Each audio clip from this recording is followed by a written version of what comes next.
Hello. हाँ बहु नमस्कार। हाँ पुआ पुआ कौन सकाल सकाल फोन कल? आ मु कहूली सावित्री पाखी आसिलानी केबे आसीबे?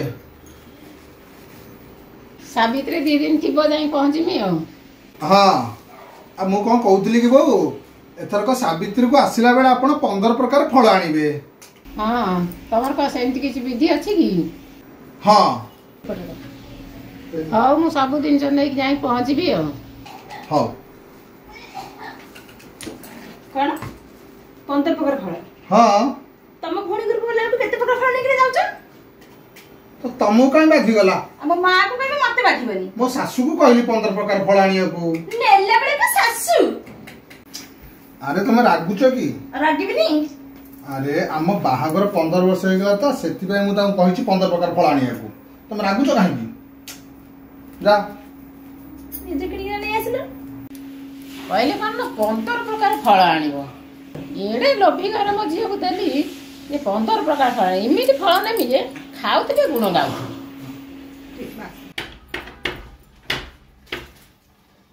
कोन कपाट बिलपन की ठक ठक करछि?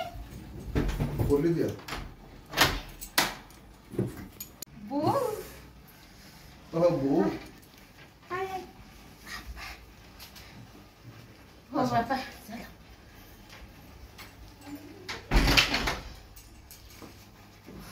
आसिला बेलू से सुधा ना तो ना गाड़ी रे आसीने हमरो कोन हे रे। हो बसुना रूपा चा दिया टिके बो पानी आनी दियो।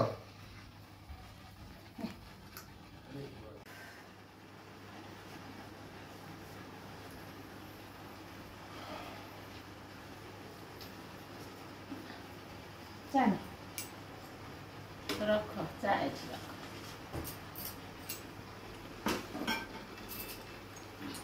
तमे बापा देखि नेलो तम जिंस फल सब तमर चिट्टा ना नेलु मात्र खाते दिवसा साड़ी। हो आपण कोन आनी नथिबे ब्लाउज साया ब्लाउज अछि ना? हां हां साया ब्लाउज सब तारे कर तमर 15 टा फल देखि कि नै गेले बापा। एटा होची सब गोटे होची नड़िया होची आंब 3 होची कदली अच्छी 12टा ये हला 3टा तमर 15टा फल पाई गेल तो एबे हेला।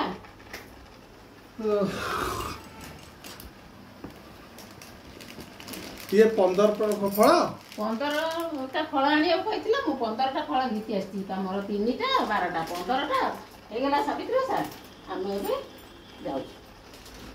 मां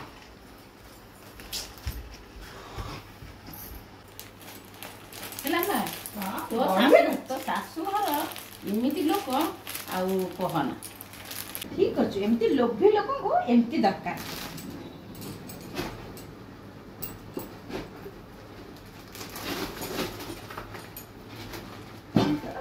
फल खाइ ठीक है। आबो तो नहीं मटन फटन रांधी तू खाइ पठे मिठा मटन आना तब 15 प्रकार फल पे आ चली देख मत मटन पे पठौछि तू बस टिके रेस्ट ने।